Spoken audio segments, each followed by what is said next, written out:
I would often turn towards self-shame. I couldn't take it anymore and I would blame others because that's the only way to go in that plane. And then at the same time, there's people who I know who tend to blame the world around them. But when that doesn't work, every once in a while, they'll go to that place of deep shame. And in that paradigm, nobody wins. There's no way out of it. It's just like Atari, like the old video game. It's just going to keep ping-ponging back and forth until we're exhausted or the computer dies.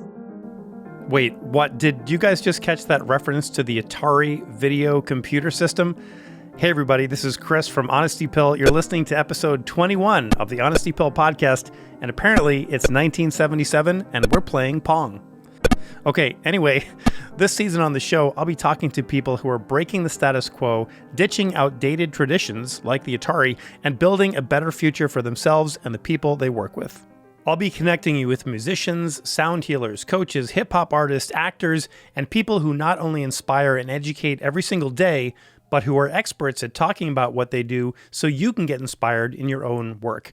Thank you so much for being here. And if you're brand new, I want to encourage you to subscribe to this podcast so you don't miss any of the great content we have lined up for you and that you can apply to your teaching, performing, or online business right now. So by now, listener, you probably know that the Honesty Pill podcast is about being creative, about dealing with fear. It's about being flexible and vulnerable. It's about living the extraordinary life that you are meant to live. And in today's episode, it's about learning how to stop taking things so personally. I am so excited to welcome Lisa Husseini, professional coach and author of a brand new book, which you'll find out about in a minute. And Lisa is going to walk us through her journey from being a conservatory-trained flutist to arts management and finally evolving into a powerhouse business coach.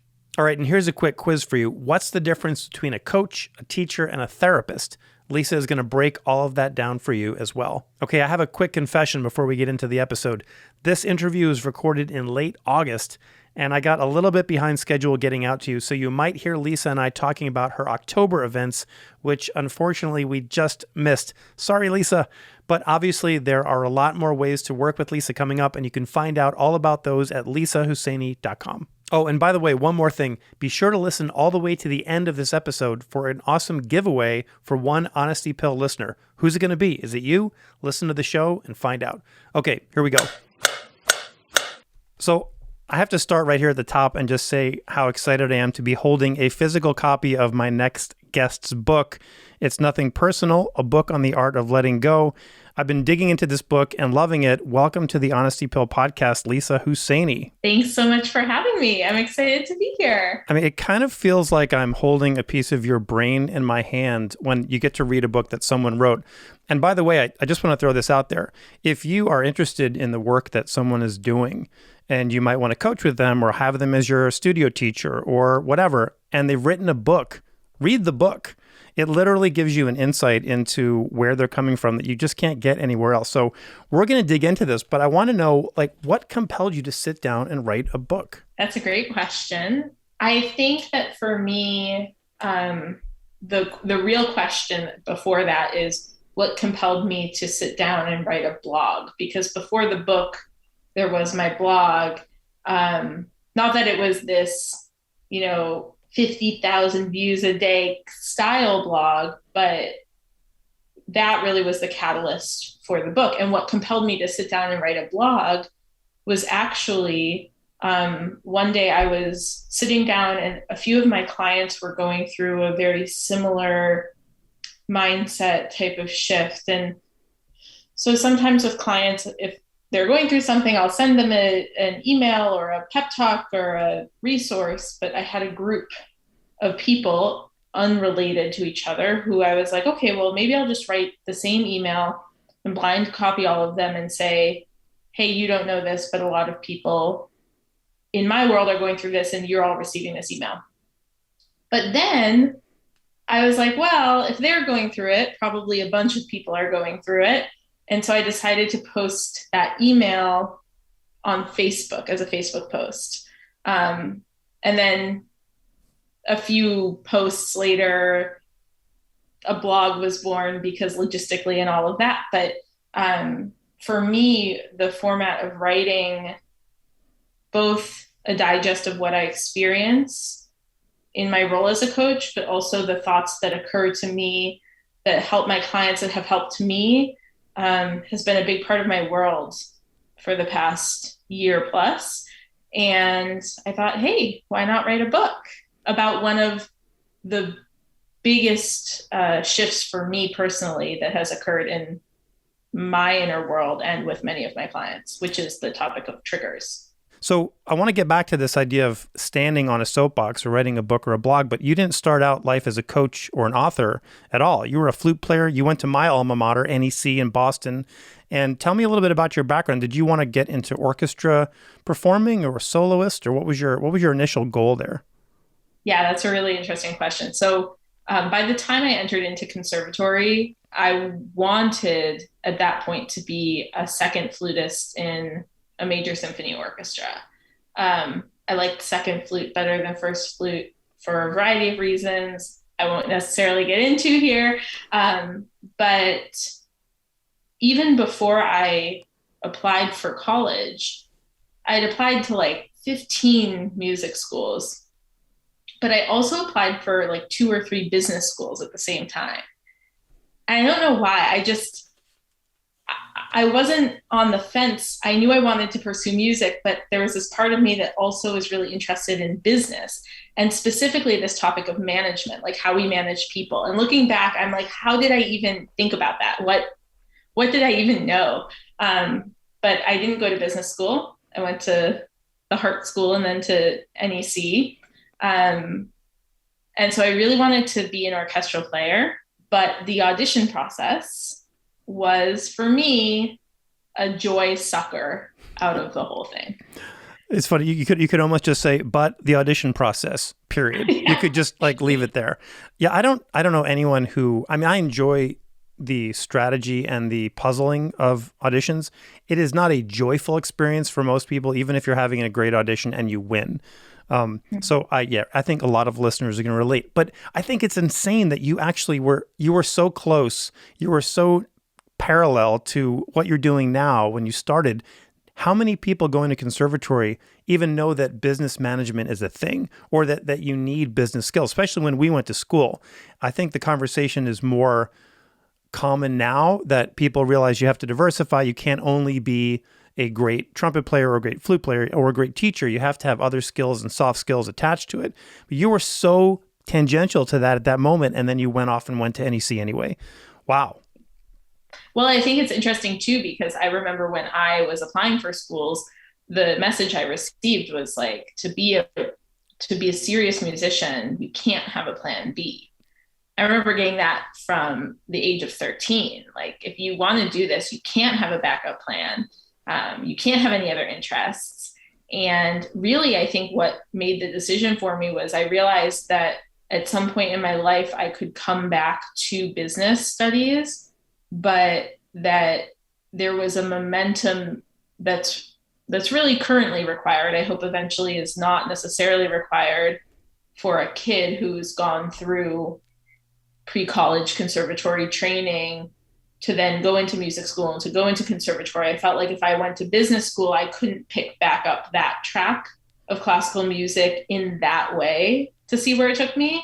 But if I followed flute and it wasn't exactly what I wanted, that at least I'd have a college degree and I could learn other skills. So that's why I decided to go to music school primarily. It's like a chicken and the egg thing too, because maybe if you hadn't gone on that track of flute performance and all the stuff that we know goes along with that, you might not have been ready to apply any of that to a business sense. Or, and I can only hypothesize about it, maybe you wouldn't have had the joy in the business school without the music component in your life. Who knows? We'll never know. But I've talked to a lot of people who have started to think about how they can apply those skills as a musician to other areas of their life while still maintaining a teaching career or a performing career. But that's amazing that I've only had maybe 2 other guests who were musicians who were thinking about arts management or the business side of things that early on. So I think it's pretty rare. Yeah. And if I went to business school, I wasn't even going to be in the arts. It was like business corporate or arts performance. And what's interesting about that then is after graduate school, about halfway through grad school, I realized that I didn't want to be a full-time flute performer. Because for me, the joy was in orchestral music, but I knew it wasn't for me. And so I went into arts administration right after that. And so at that point, I was like, oh, this is it. Like, this is the combination of business and the arts that I've been seeking. And this is my happy place. But there in my journey in arts administration, I saw a lot of the same patterns in myself and with others that I saw in the performance side of things. And I got an even closer glimpse into how one person can affect the entire dynamic of a group of people, and their productivity and their budget and their results all around. And so I think ultimately, though it wasn't direct at the time, that's what eventually pushed me towards coaching, because I was trying at the time to find the right environment where I didn't feel like I had no power, had no control. And then I ended up at iCadenza because I liked the people there, not because I wanted to be a coach. But then that spiraled into coaching musicians and now just being a general professional coach. Was there something that happened in your flute career that was a pivotal moment, like a bad audition, or was it just, did it occur to you one day, this is not sparking joy, I need to find some other way to go? Yeah, there was one moment. It was in a practice room at NEC. I remember the practice room. Like I'm in it in my mind right now. And I was standing there practicing that excerpt from Classical Symphony. I'm so sorry for even bringing it up because I know everybody's just hearing it in their heads right now for flute. That really fun excerpt. I was playing it at like a quarter speed over and over. And I realized as I was playing it, I was miserable. And then I tried to shove that thought down. I was like, I can't have that thought. That's not a thought I'm allowed to have. And it came up I had tried to shove that thought down before many times, obviously, and it wouldn't allow me to. And I caught a glimpse of what my future would be. I kind of ran the numbers in my head around how many auditions I'd probably need to take to get a job and what my lifestyle would be like before that, and that the reason I would be sustaining a lifestyle conducive to auditions would be the reason I would be sustaining a lifestyle that would feel limiting to me would be to make room for auditions, which felt miserable to me. And I was like, I can't even consider doing that for 2 years straight, let alone what many people end up doing, which is, 8, 9, 10 years before they get a job. And so I had a full-blown meltdown. Why me? Why am I having these thoughts? Why can't I just suck it up? All those. And when the chips settled, I started to think more about, okay, well, why am I having these thoughts? And what other skills might I subconsciously know I have that could make a greater impact in the arts world? And so I had been doing an arts admin job as a work study job at the time with their youth orchestras. And I started just paying more attention there to see how I was showing up, what was occurring around me. And at that time, I decided, okay, well, I actually think that my ability to make an impact in the field is going to be greater from the administrative side, not from the musician's chair. That's an awesome point. And I'm sitting here thinking about myself. Do I make an impact as a musician, or is it the organization, the institution, and that mission that I sort of participate in that's actually making the difference?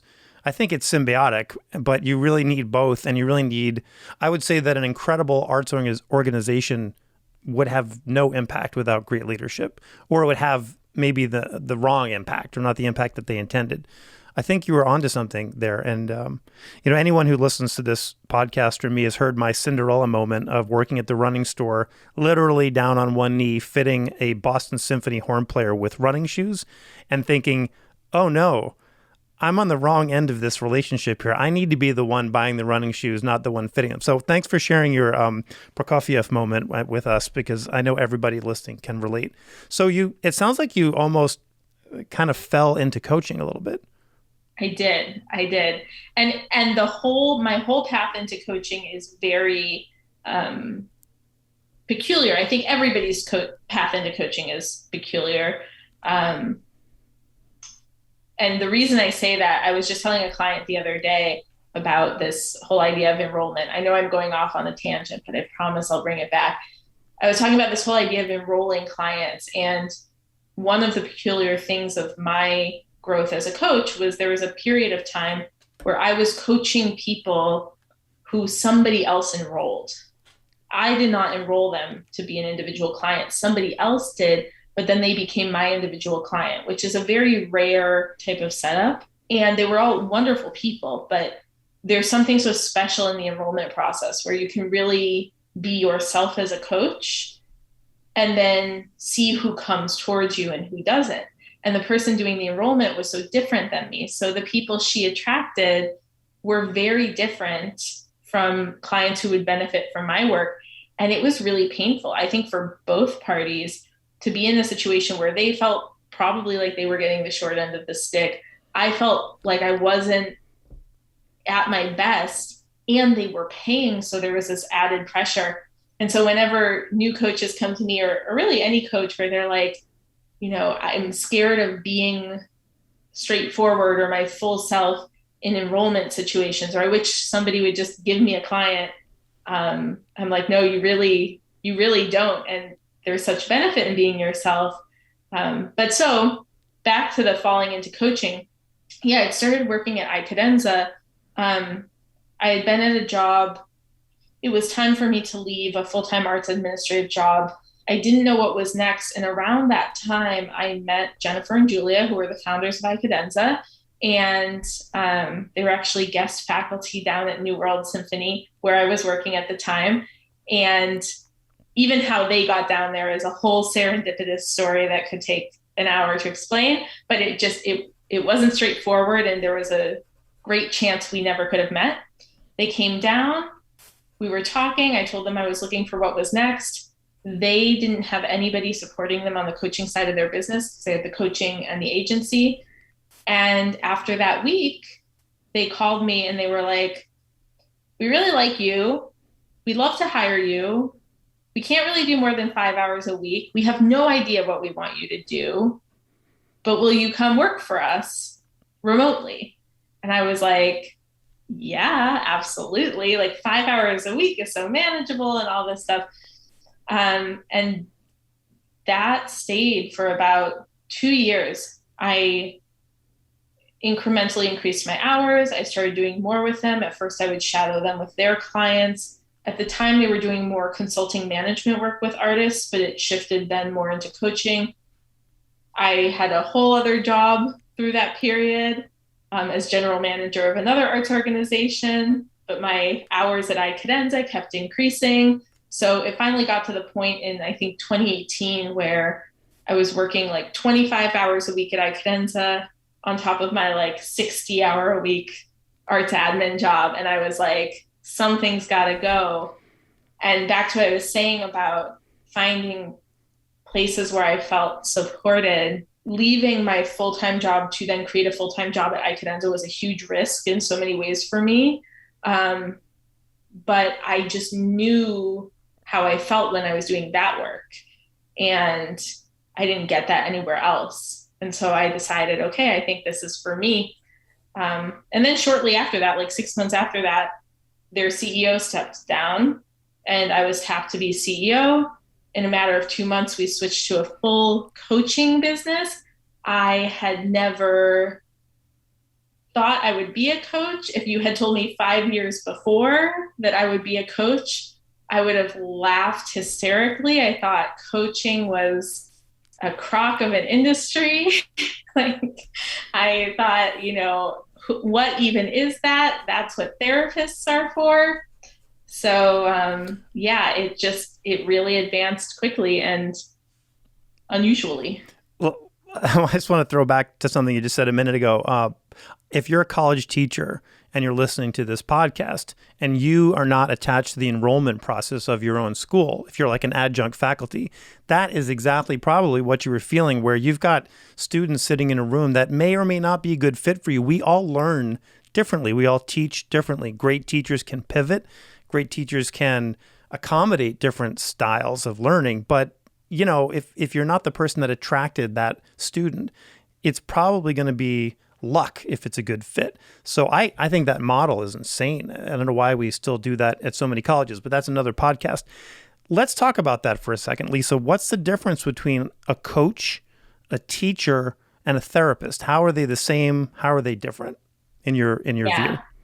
So I'll give the delineation I typically use, and then I'll put a disclaimer on it. So when we talk about coaching as an action, the act of coaching, I think, can best be described as either being a mirror or being a forward looking goal setter and support. So, for example, a typical pure coaching session for me or anybody who's a coach, I assume, would be the client talking about what's going on and the coach listening for patterns and mirroring back. Do you hear yourself saying this word often? Are you aware of this? And asking curious questions. Also, coaching as a verb can be like, okay, a client wants to achieve this. They want to bring in this much money. They want to get that new job. And so it's about then helping them see the patterns of the roadblocks that are standing in their way, but also providing them with supportive material to help them get there. A teacher is somebody in this delineation, in my mind, who comes with knowledge and personal experience, mostly knowledge, some personal experience, but mostly knowledge. And they share that knowledge, that information with the student. And then a therapist, again, in traditional psychotherapy, therapy is about healing a person from the present past. Not all therapists work in that way, but traditionally, because we list psychotherapy as a medicine, it is very much treated like Western medicine, where there's a diagnosis and then a fixing of that quote unquote problem. Now, saying all of that, the best therapists I've had have also acted as coaches in certain ways. I know many coaches who have gone to school for psychotherapy and then become coaches instead, or even had therapy practices and then X that out to become a coach. I know many coaches who use teaching, and even in certain circumstances, I'll do this, where it will be 80% coaching, but 20% teaching. For example, if I'm coaching a coach, oftentimes there's some teaching around the industry experience that I have, knowledge that I have that they may not have yet. So it does get a little muddy. I think we as humans like to know what to expect, and we like to see the world as black and white. And especially in this past year, I've done a lot of thinking around this and had a lot of experiences myself with medical professionals where really that black and white definition doesn't exist all the time. So one coach is not going to coach in the same style as another coach. But for me personally, the way that I coach, I tend to think of it as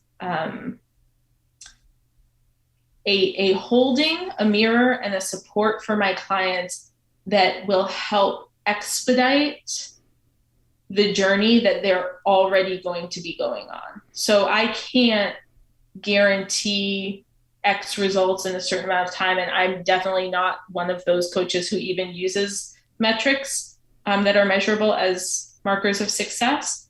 But let's say a client of mine wants to have a more fulfilling family life. Um, our work together is going to be digging into processes, having conversations, reflecting things back to them, and holding space for them that will allow them to accelerate what may have taken 5, 10 years to get to that point will take maybe a year and a half. I love it. And I think, just want to say this, if you have a serious medical or mental health issue, you need a therapist or a psychiatrist. You do not need a coach and you do not need a teacher. And I think where the failure of teachers I've had in the past is they tried to step into roles that they weren't qualified to step into, or they needed to be a coach and listen to what's happening on the human side of the equation, and they were only talking about the knowledge. So my best teachers or my best coaches are a hybrid, I think, of both of those things. And I think that's where the whole coaching industry can get, like you said, it's like a crock, right? There are a lot of coaches out there who have just decided they're going to coach without having actually not only experience the success in the area that they're trying to coach, but the many, many failures and lessons learned to get to that spot. I think that's where the industry can be sort of shady. Yeah, and I was talking about this with a good friend of mine the other day who's a coach, and she has slightly different experience than I do. So we have different styles and types of clients we coach. But we were talking about that Nexium cult. So it's taken a weird turn. So there are many documentaries about it on HBO and all of this stuff, but there was this cult that many celebrities were involved in, and it was really awful. I mean, really terrible crimes occurred to the really core followers, and they were really taken advantage of by a sociopath who was running it. But Nexium itself, the brand, was for many years branded as a women's empowerment and leadership seminar series and marketed to corporations. But from those seminars, they would essentially groom the people who were most vulnerable and then get them into situations. And what I was talking about with my friend is there are certain industries and places in our lives where in order for healing or progress to occur, vulnerability is required. And coaching and therapy, absolutely, coaching, medicine, all of these things where we talk about healing, they require a level of vulnerability. Unfortunately, people who have malintent will oftentimes flock towards those industries. Becoming a coach currently is, I don't even think it's about the lack of regulation, honestly, because we hear stories all the time of doctors and therapists who fly under the radar for so long. I think it has to do with the expense of getting the degree. Like, you don't have to have a degree to be a coach. So if I'm somebody who has malintent, I'm going to be like, oh, I can set up shop as a coach versus spend hundreds of thousands of dollars on a medical degree. Point being, if I used to struggle with this a lot at the beginning, like, what if I'm taking advantage of people, or what if people think I'm taking advantage of them? And the reality is that no matter what you're seeking, no matter what type of help you're seeking, knowing what you're looking for, knowing what works for you, knowing what doesn't work for you, knowing, as you said, if you have diagnosed mental health issues, if you have certain traumas or triggers, knowing all of that is a huge factor in how we find trustworthy help for ourselves, rather than getting to the point in any situation where we feel like we're flailing and then reach out to the closest support, no matter what that support is, and then open ourselves up even more to feeling like we're taken advantage of or even being taken advantage of. So that's my soapbox on that. I didn't know I was going to be talking about this topic with you, but we're here. So I just want to add a thought for you to get your feedback on, which is, and I'm thinking this in terms of like a music student.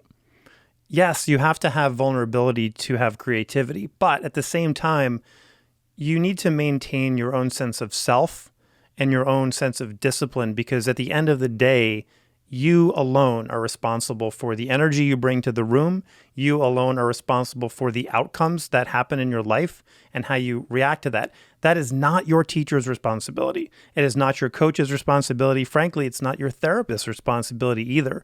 It's important to go in eyes wide open if you're ready to do something great and live your extraordinary life. Yeah, well, I mean, I think in hearing you speak, one of the big failures thus far, up until this point, of our education system, and I'm talking 18 and under, is equipping kids with the ability to know what their inner guidance is, know what their instinct is, know how to make decisions based on a multitude of factors, not what's right or wrong.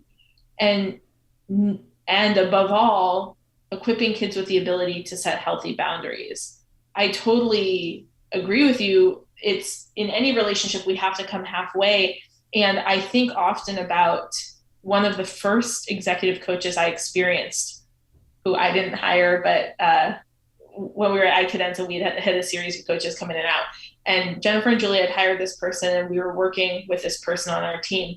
And there was one day where, I don't know, somebody on the team had sent her an email. She had a stressed out weekend. She decided to open it at her father's birthday celebration, and it triggered her.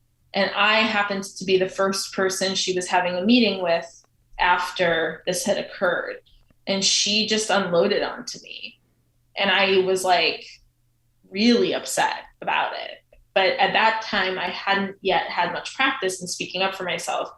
So we took a step away, and I talked about this with the rest of the team. And they were like, hey, listen, we've paid her already. You know, we don't need that money back. We can just fire her. Like we can just cut ties.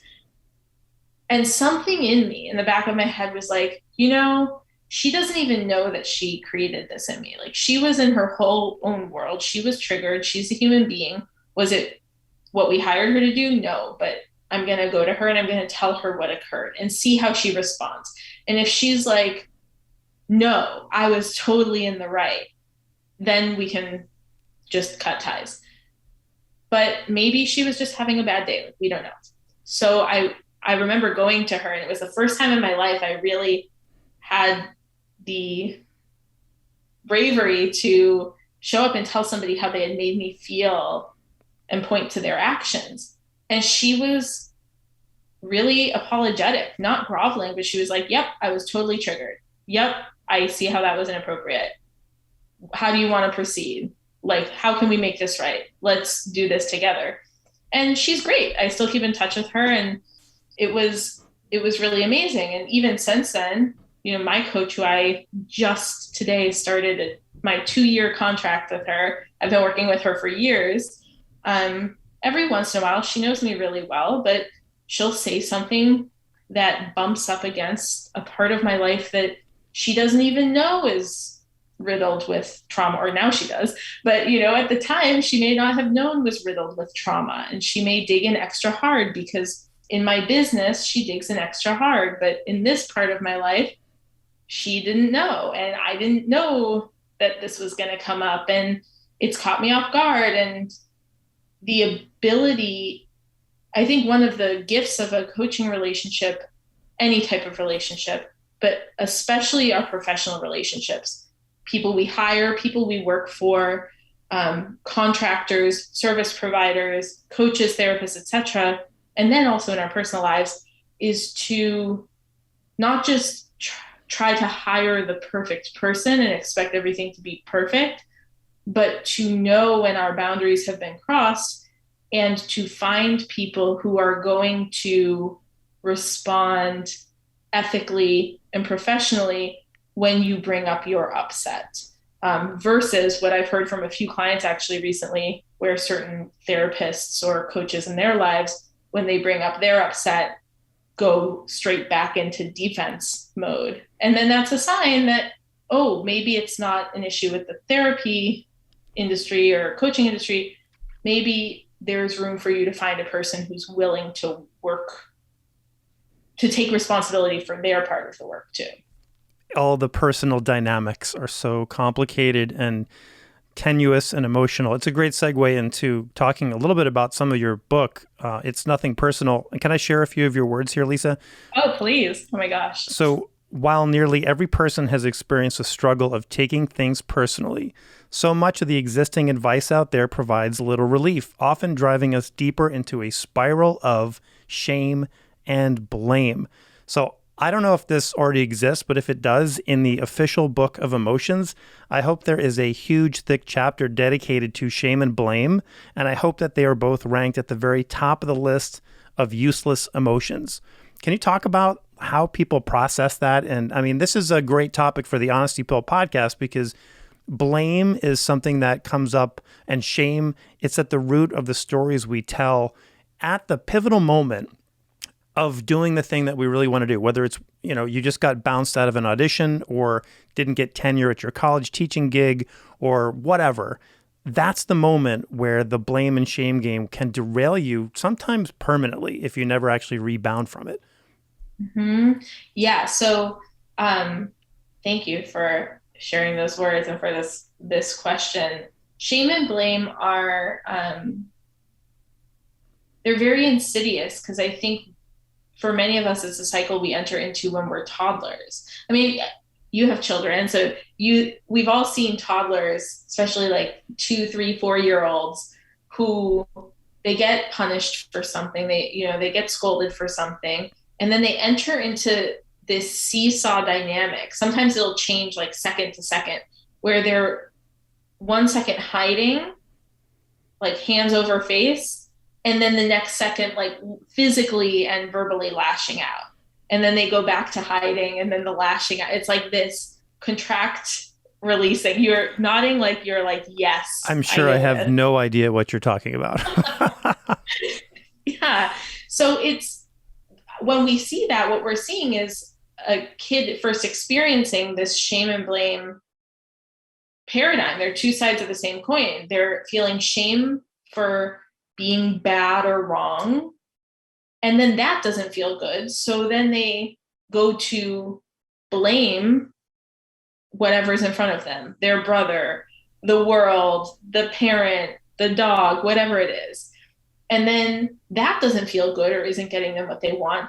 So there's nowhere really to go but to go back inwards. Now, in an ideal world, and hopefully as we all continue to evolve, continuing next generations of parents, because I think that's where it really starts for all of us, will learn healthy ways to deal with their shame and blame so that they can start to educate kids at that age the third way to direct that, which is acceptance, which is a tough pill to swallow for many. But it really is, it's a pendulum on a singular plane, this shame and blame thing. So then we grow up and we tend to stick towards one or the other.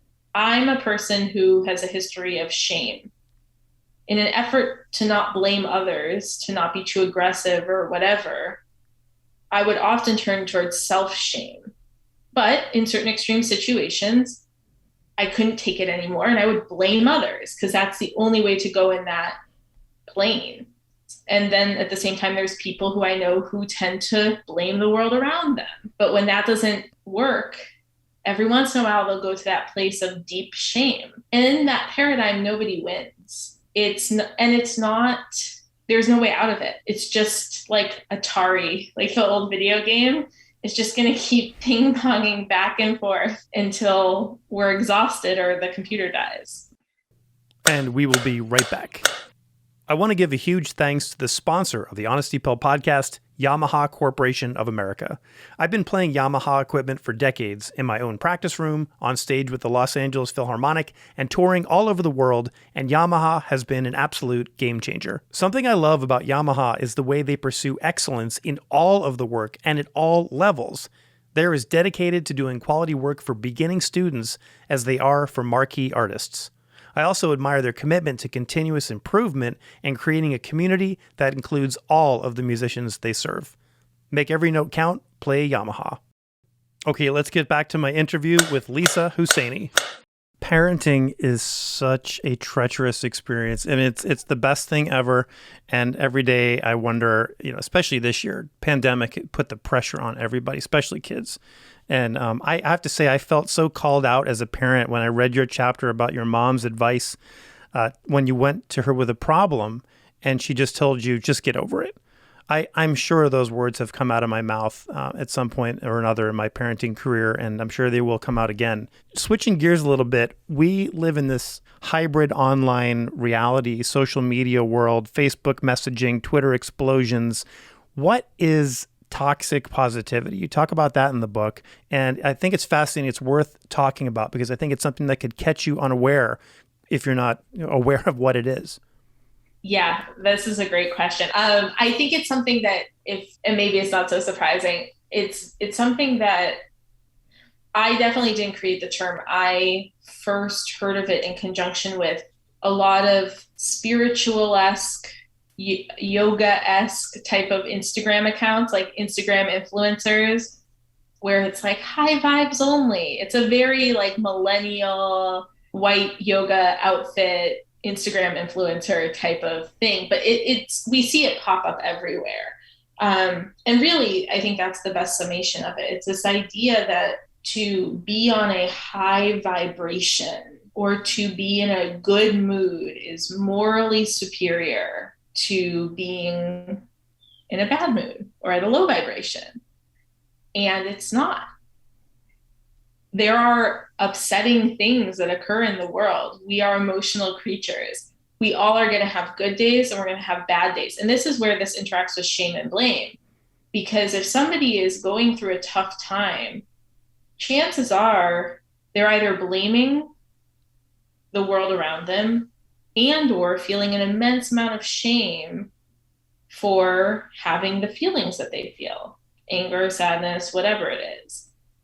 So when then people are like, just cheer up, or even casting judgments around them as a human being when they're feeling difficult feelings, it perpetuates shame and blame. So toxic positivity is this concept that, that's really the only way I feel I can put it, is that being positive, being on the bright side of things, looking up, is morally superior. And for people who do practice, who do have spiritual practices, who do believe in that whole vibration concept, I'm definitely one of those people, engaging in toxic positivity, trying not to feel difficult feelings in the spirit of being high vibe is actually just bypassing. So it's spiritual bypassing there. It can be emotional bypassing.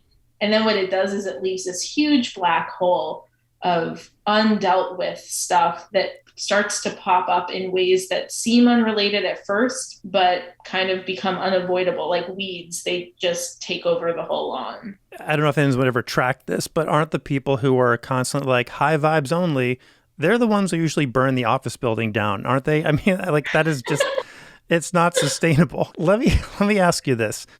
So many things in this book. You all need to read this book, especially if you're on the audition circuit or you're creating a business or you're doing anything where you are comparing yourself to other people, especially where they are in this tract of where you think you should be. If I don't get an orchestra gig by the time I'm 30, I'm out. If I don't make six figures in my first year of business, I'm out. All this comparison, the always behind syndrome. I want to talk about human value for a second. Every human being at one point or another in their life questions their own value. It's a normal assessment behavior, I think. What's their worth? What's the point of all this? I know this is a big topic in the work you do, and I kind of have a two-part question. So first off, why is it so hard to recognize the value in ourselves? And then why is it so much easier to see the same value or worth in someone else, even if you're kind of exactly the same? And frankly, why are we always comparing ourselves to everyone else in the first place? Okay, I think that's actually three questions. Sorry. Yeah, and I can answer all of it. It's great. Why do we have a hard time seeing the value in ourselves? Well, it's a multifaceted thing. I think I say this in the book. When we really think about it, every one of our grandparents, if not our parents, dealt with significant trauma in their lives, not everyone. All of us have at least one grandparent, if not parent, who has dealt with significant trauma in their lives without any support or healthy equipment for how to deal with that. So wars, poverty, assault, whatever it is. Because most of our grandparents, if not parents, lived through periods of war and just there wasn't the whole emotional intelligence thing until the 90s.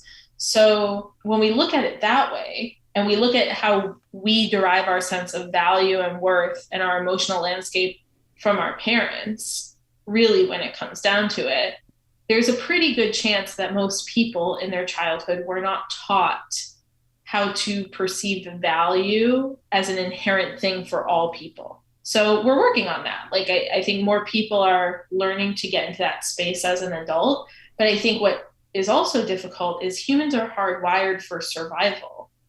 And survival is a very black or white thing, fight or flight, safe or not. Are we running?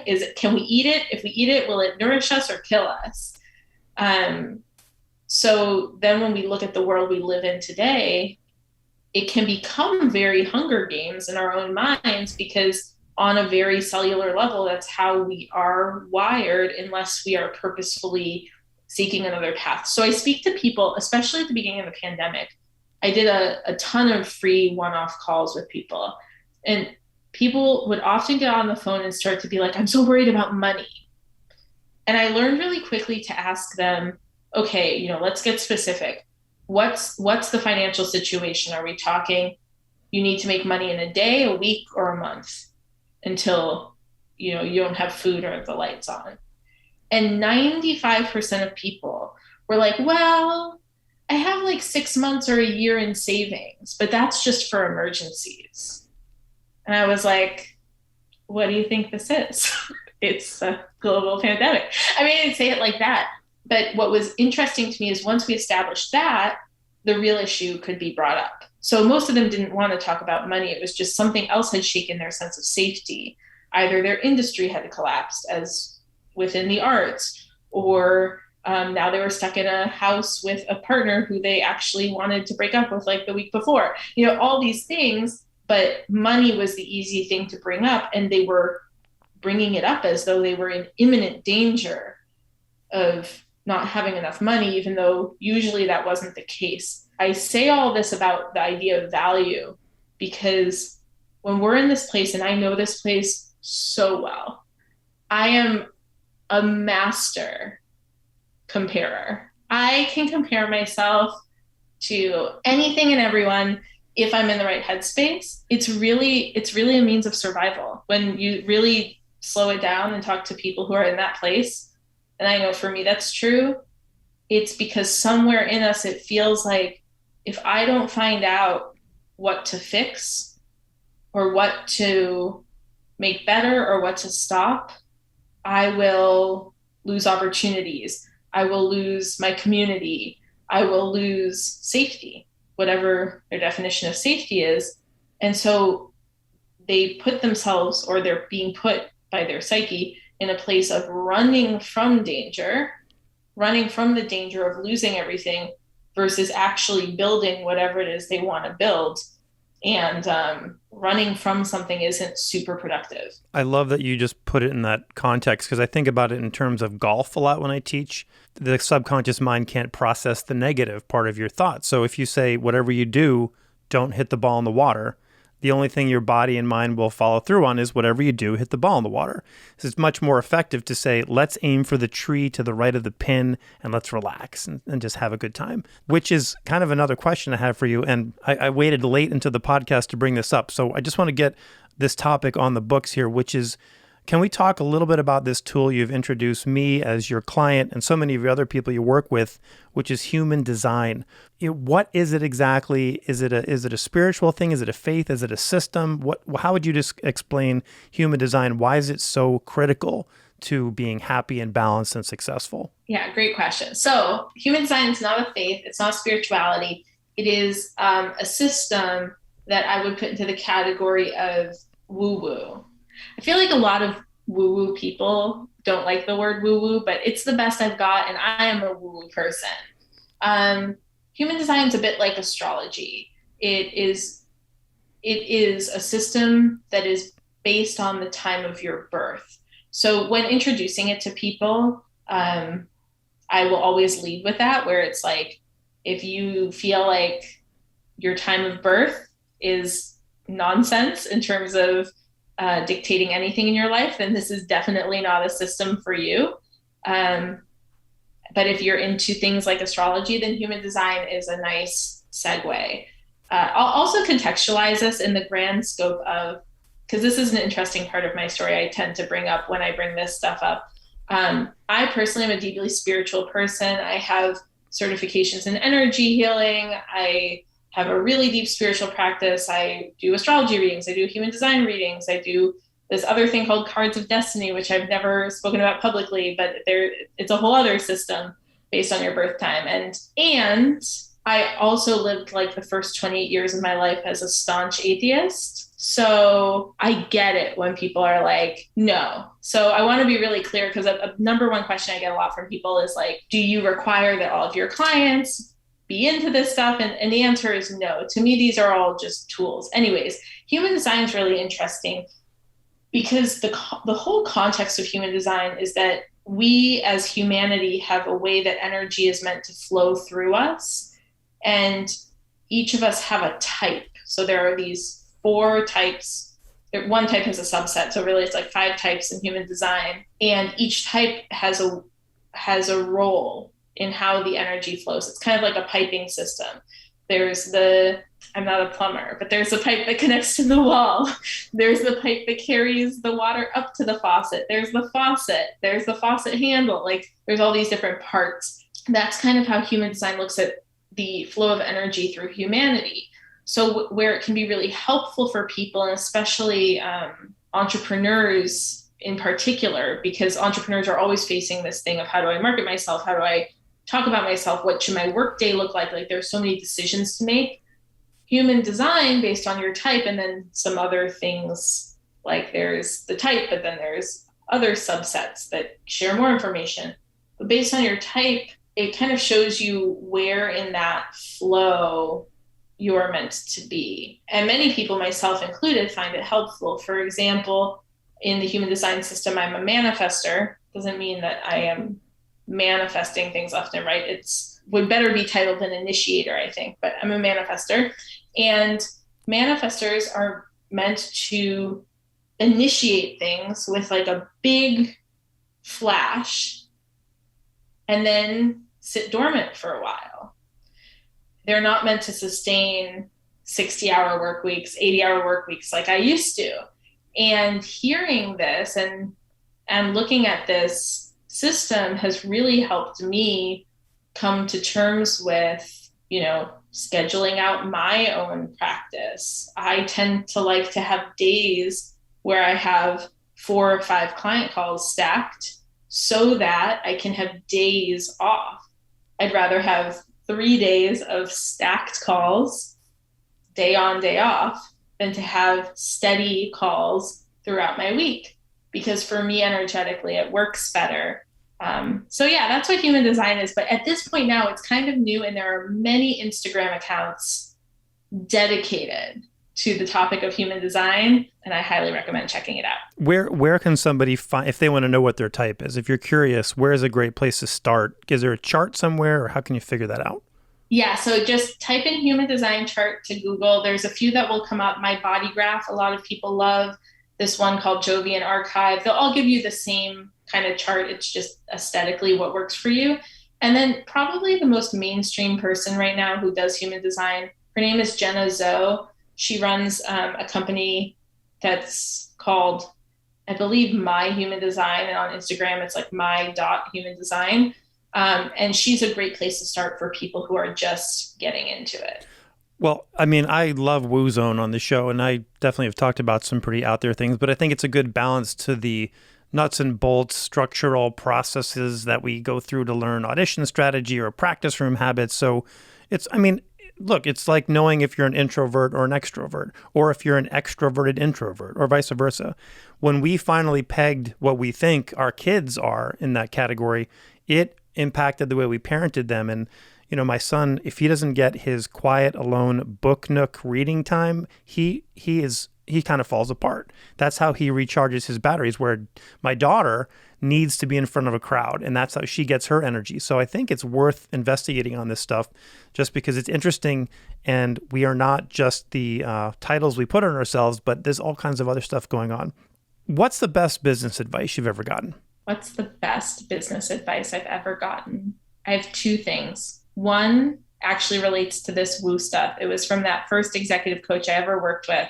I used to be really, before I got into the woo zone, I was really into personality tests, MBTI, the Strengths Finder, things like that. And I was so proud of myself because I felt like I'm super inquisitive. I'm self-actualized. I'm taking all these tests and I know what I am. And I went to her and I was telling her about this. And she was like, yeah, but what are you doing with them? And I was like, what do you mean? She was like, taking a personality test is one thing. Like, it feels good, but it's what are you doing with them? A personality test without actually doing anything it's nothing. It's not helpful to anything. And in fact, can cause more harm. I think for me, that was a really important piece of advice that I've contextualized as labels can be helpful and they can also be deeply harmful depending on how much we attach to them. So I strive to help my clients have the ability to detach from labels. It's not about not setting out labels. Like, I'm a coach. It's fine to put a label on it, but to have the ability to detach from that label is what ultimately gives us freedom. So I know musicians face this a lot at the beginning of the pandemic. I think especially conductors, honestly, because they need an orchestra to exist. I spoke with a lot of conductors who were like, what am I if I'm not waving a baton in front of people? It's like they couldn't even see that in the music world that they're creatives. They're the drivers of the creative engine for an entire group of people. So that's an instance where labels can be helpful, but also our ability to detach from the label with grace is enormously important. So that's the first bit. And then the second bit of advice was given to me when I became a first-time CEO. And it was by a coach who told me to learn how to be grateful for and celebrate the small wins, because as a CEO, they're the only wins that I was going to get. Wow.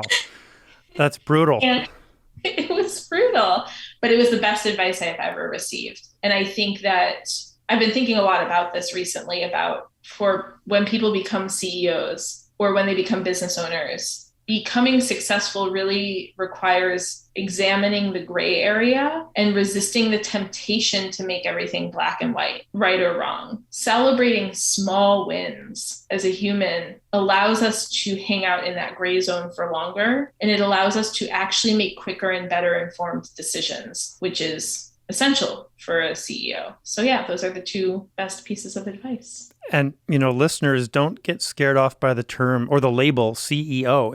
If you're a founder, if you are a person who started a studio, if you're somebody with an idea that you are moving to action, you are the person that Lisa is talking about. You are somebody who is taking responsibility for your own creativity and what that actually looks like.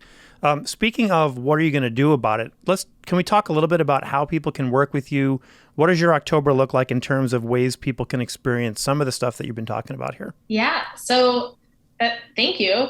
October is going to be a cool month for me because typically the majority of my work is working with people one-on-one. It's where my passion is at. I do run a couple groups throughout the year. I have a group for coaches in their first year to 3 years of business that I'm running again in 2022. But October is going to be cool because I actually put out this survey, which is unique for me, about what people wanted to hear more about.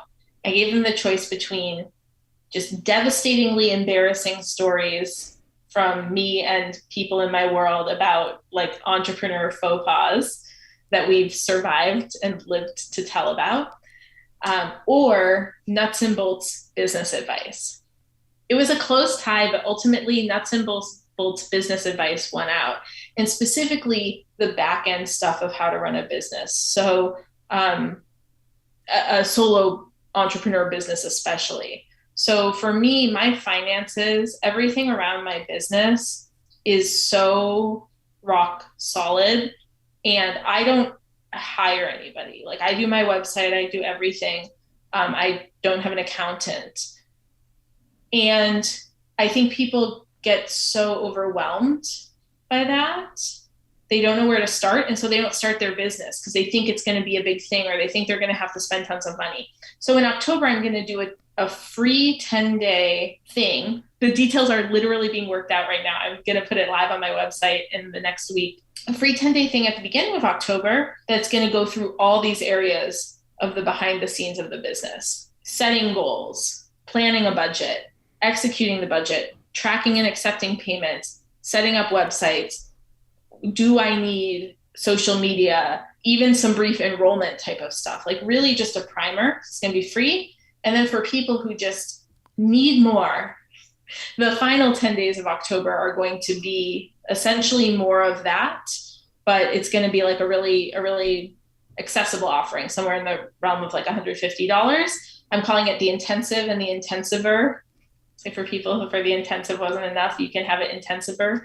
But yeah, so that's what's coming up for October. So I definitely hope people will join me for the free one. I'm excited about it because I have this spreadsheet for tracking expenses that literally any day I know exactly how much money I have in my account coming in and how long it's good for, which gives me a great deal of comfort in my life. Hang on, I just found my pencil. I'm writing this down.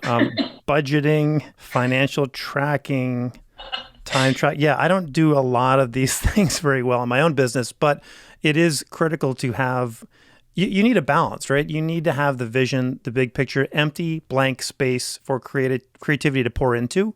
But then you need some sort of container to take that creativity and do something with it so it doesn't become an endless list of to-dos or something you never actually activate. So the back-end systems are important. And I want to call out your website for a second because any of you who are sitting at home suffering through your hero image copy or your brand font or colors, Lisa's website here's her hero image. I can describe it.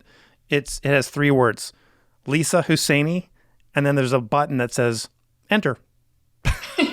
And if you find yourself on that website, you cannot help but click and just say, what's happening here? I want to know more about this website. So it's the most simple, most effective call to action button I've seen on any website, maybe ever. So congratulations for finding that clarity. Well, thank you. And I have to just add, I get asked all the time about my website. People are like, who designed your website or what, and the reality is I have a friend who's very gifted at knowing what I'm saying, which is very important for friends of mine because I babble so often. But he's also gifted at design in his eye. And we were sitting on the couch one day and I was like, I need a website. I don't know where to start. And he's like, let's pull up Squarespace. And he's like, what kind of aesthetic do you want? And I was like Crate and Barrel.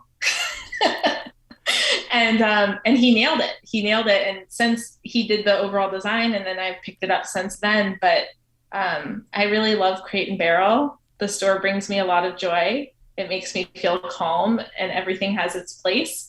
And that's what I strive to do with my website. And that's not at all like a cute gimmicky story. That's really the inspiration and it brings me joy. So I'm glad it brings other people joy too. I relate to your website building. I also built my own website. Unfortunately, I tend to overthink and over produce things. So my website that I built looks like a pinball machine with a Christmas tree growing out of it. So I'm actually in the process of revamping my website away from the platform it is currently on and into Squarespace, because for the work that I do and most of my clients in my program, Squarespace is perfect. It's great. It's integrated to all the tools that you're probably going to be talking about in your October workshop. And you just don't need all the fancy bells and whistles for that kind of work. It's just not necessary. I think I did it, Lisa, because I was trying to give myself things to do other than get on the phone and actually put myself out there. It was an absolute procrastination sidestep technique that worked really well. I wasted about a year with that before I actually got my business started. So here's a question I ask everybody, or I'm starting to, which is, if there existed an actual honesty pill that could change one thing about yourself instantly, this could be adding a superpower or removing a weakness, your kryptonite maybe, what would it be? If there were a pill that could do anything for me, it would put a damper on my own over responsibility and people pleasing. I think this is a surprise to a lot of my clients because I tend not to engage with people pleasing behavior and over responsibility behavior so much anymore, but it still exists in the background. And so when people come to me and they're struggling with that, I know, because I know how it feels. I just have learned to act differently. But if I could take a pill that would just magically just flush that away, that would be fantastic. If you want to learn more from Lisa, go right now to her website. Don't even listen to the rest of this podcast. Just shut it off. Go to lisahusseini.com, read the blog, sign up for her list, and for crying out loud, order a copy of her book already. It's Nothing Personal. Lisa, thank you so much for being here today, sharing your insights, your time. I can't wait to have my next session with you and unpack more of this stuff, but you're amazing. Thank you so much for having me, Chris. This was a total blast and can't wait. Awesome. All right. We'll talk to you soon. Bye. A big thank you to Lisa Husseini for being here today, sharing her insights, her stories. And if you want to learn more from Lisa, like what your transportation woes have in common with your teaching, the one question Lisa always asks her clients, or the not so secret ingredient your business strategy is probably missing, go right now to check out her website at lisahusseini.com and order a copy of her book, It's Nothing Personal. But hey, if you'd rather win a free copy of Lisa's book, here's 2 things you can do right now. Number 1, head over to Apple Podcasts or wherever you listen to your podcasts and leave a 5-star rating and a super short review of the Honesty Pill podcast, and let me know what your takeaway was from this episode. Number 2, take a quick screenshot of your review and email it to chris@honestypill.com. By December 31st, I will randomly pick one of these reviews and send you a free copy of Lisa's book and maybe even highlight your comment on the show. Okay, that's it for me today. This has been the Honesty Pill Podcast, episode 21. You can find out more at honestypill.com. And if you're not subscribed, you are missing out. I'm out of here. Thank you for listening. See you next time.